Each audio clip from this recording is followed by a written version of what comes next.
and salutations.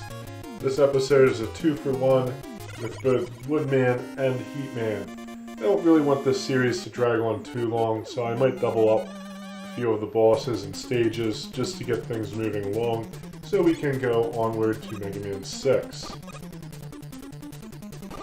He-Man stage is one of the more difficult stages out of the Robot Masters. It's a good idea to have things like the Crash Bomber and the items to kind of get you through it. There's a lot of pitfalls, deadly lava, and disappearing block puzzles in this stage.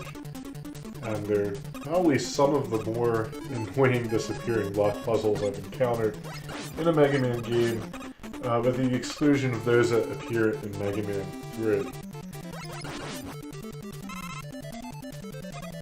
And here's our first set of block puzzles. I end up just bypassing them using an item. I don't really remember what this one's called. The only one whose name I remember is the rocket sled. Of course, in Mega Man 8 you do a lot of rocket sledding. It's kind of strange how they sort of bring it back in a weird way. It's not quite the same thing, but we'll see when I get to Mega Man 8, actually. I'll probably have to play it again. That was one of the first games I reviewed. I can't believe it's nearly 3 years ago now, in fact. How time flies. And so I do end up using the Crash Bomber to get past these things. I shot that one a little bit too low. I didn't realize that the blast radius of that thing, it doesn't really leave you... It's not as big as it looks, I guess you could say, so it didn't take the wall out. Unless we're going to get ready to use the rocket sled here, because we have a puzzle that I've never attempted in all the years I've played this game, actually. I probably should try it someday. I don't know if I'll ever play Mega Man 2 again, though. I wouldn't say I won't. I won't say I will. And I tried to jump over this guy, but totally screwed up. Here we have Heatman. Of course you want to use Bubble Man's weapon on him.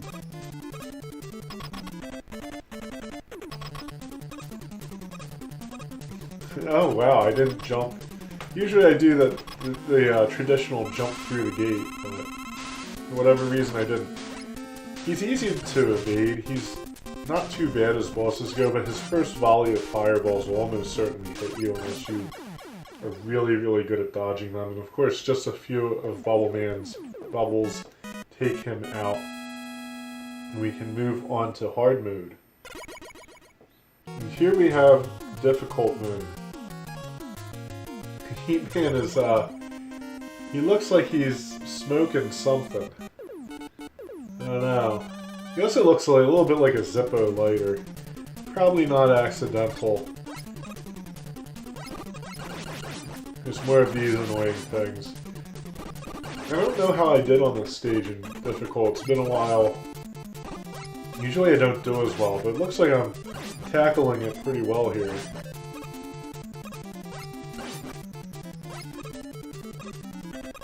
These things are probably most prevalent in this and Crashman stage. Crashman. He wears tacky suits. They're running out of ideas, so I guess maybe that will be a Mega Man enemy someday. The bubble lead, or lead, I really have to figure out what that is someday. Because I think both words are spelled exactly the same. So you have to kind of figure it out from context. I don't know, maybe both could make sense. I mean, you know, bubble lead goes in front of you, I guess. And I try to throw item number 3 out.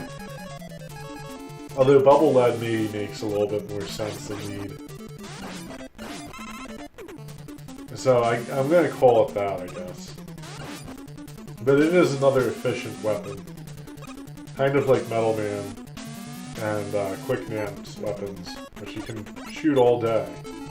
course, it doesn't work on those guys. Flashman's weapon does. That's one thing I didn't do in this game. Like, you can really, really abuse the hell out of Flashman's weapon. I didn't do that so much. I guess that was one of the reasons why the NES Game Atlas advises you to use the flash, or the time stopper, or whatever it's called. Or to fight him first so you can use the time stopper. That's what I'm trying to say. I guess that's why they advise you to do that. Because it is a powerful tool. Not quite as overpowered as Brightman's weapon though. That thing was ridiculous. Although I don't really recall if his weapon stops everything. I think it does though. Of course, we're getting close to Heat Man again. I almost called him Flame Man. Oh man, I took a lot of hits there. It's funny because practicing, like I usually do a little bit better when I'm practicing for these stages. And I think I was making the jumps over him, but while recording, I don't know, my timing was just off. I'm always a little nervous with the camera rolling. Of course, I have to take that first hit. I couldn't quite figure out a way around it. Maybe I'll see if someone did, because I'm curious. You do have to fight him a little bit longer, but he's so easy. You just have to get into the rhythm of fighting him. Now, Woodman is a different story. This guy, he is a nightmare. I hate him. He's a total bastard. I don't know what else I can say about him, except that we're fighting him next. Stage does have some fine music, however. I do abuse the liberal...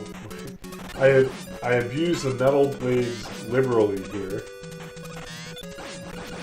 I just can't get words together into sentences today. You kind of want to, because the only real danger in this enemy... yeah. See, I can't talk today, my god. The only danger in this area is the enemies. Everything else is it's mostly just going through caves and stuff. Then you gotta deal with stuff like that. On normal mode, none of them are too bad. Of course, on difficult, we'll see that they pose a much greater threat because they have that double health, basically. So, like, even the metal blades will take a while to tear those guys down. The worst part is you really want to keep your health high if you're going for no death like me, because Woodman himself is probably, in my opinion, the toughest robot master in this game.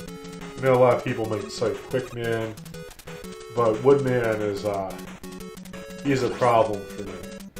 I can never really dodge his leaps very well. Now, you can actually shoot those gorillas that jump up before they leap to or leap onto the branch. I guess they spawn like somewhere off screen, just under where you can see, and it's actually kind of helpful to do so. But you do need to know where they are. I didn't do this in either of these videos, I'm pretty sure. It'd be hard to tell if I did. You'd just probably see me shoot a couple metal blades and suddenly no gorilla pops up. Now, one thing about Woodman is on normal mode, we're going to see some hilarity. Hilarity will ensue. I'm going to switch to Heatman's weapon, the Atomic Fire. You have to charge it up all the way. Of course, I psyched myself up for a second before entering that gate. Wow, no, I didn't jump through that gate either. I don't know what was wrong with me. So here I start charging it. I wait a second to make sure it's fully charged. I end up taking another hit. And goodbye, Woodman. One shot. He might very well be the only Robot Master you can one-shot under normal conditions in the classic Mega Man games. Of course, here we fight him on difficult, and this battle is going to be a lot tougher. The stage is harder too. All that increased durability, I think it's double health. Or you could say your damage is half. That's actually more accurate. So, that half damage is really going to have an impact. As you can see, even the rabbits are taking more hits. Fortunately, the bats don't.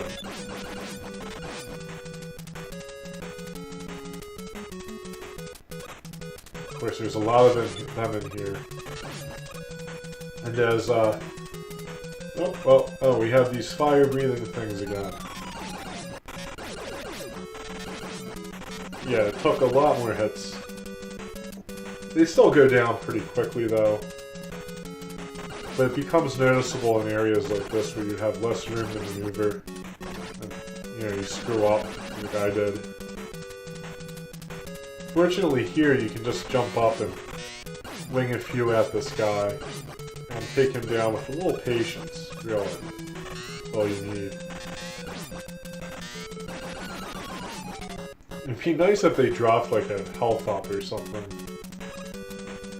But that's not guaranteed. This is old school. I always noticed, like, in Mega Man, for some reason, like, things drop when you don't need them. Or they drop in really dangerous places. Like a 1-up will drop, like, over some spikes or something. And here we have our gorilla friends.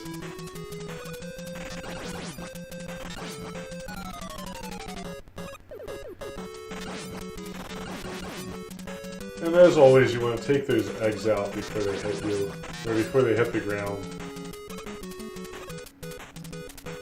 I don't know what the stage is supposed to be. Is this supposed to be like a giant tree or something? Like, I was always kind of under that impression, but it's hard to say.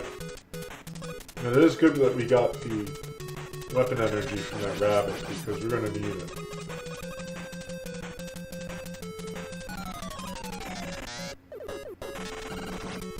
Screwed the pooch on that. Oh. I can never quite get the rhythm of those ostriches down at first. Because after the first one hits me, I'm able to get through them pretty easily. Now you're going to need at least 2 fully charged atomic fires to kill this guy. As you see, I take a second to really psych myself up. Because this is bad. If you miss, or if you don't fully charge it, like, which is what I did, you're going to have a problem. Fortunately, the metal blade does work on him pretty well. Maybe I didn't miss. I think I hit him with it. Oh, well, there we go. I thought I had to finish him off with the metal blade. Some of the battles were like that. Yeah, so that's about it. After this is Dr. Wily's Castle. So things are really going to get hairy at this point in the game because we have the boss rush coming up. Dr. Wily's Castle is guarded by the Mecha Dragon, one of the most vicious bosses in the entire series. Although once you figure him out, he's not so bad. So, as I said before, thank you for watching. I will be back with more. And until next time, good luck and happy gaming.